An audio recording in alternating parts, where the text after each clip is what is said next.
నమస్తే, welcome to AK4 news. నేను మీ RA Kumar. Breaking news చూస్తున్నాం.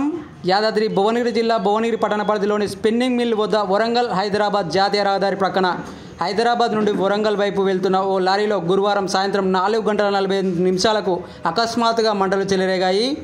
సమాచారం అందుకున్న ఫైర్ ఇంజన్ సిబ్బంది హుటాహుటిన ఘటనా స్థలానికి చేరుకొని ఫైర్ ఇంజన్ సహాయంతో మంటలను అదుపులోకి తీసుకొచ్చారు. లారీ ఇటుక లోడ్తో వెళ్తున్నట్టు తెలిసింది. ప్రమాదంలో ఎలాంటి ప్రాణ నష్టం జరగలేదని కూడా స్థానికులు అన్నారు.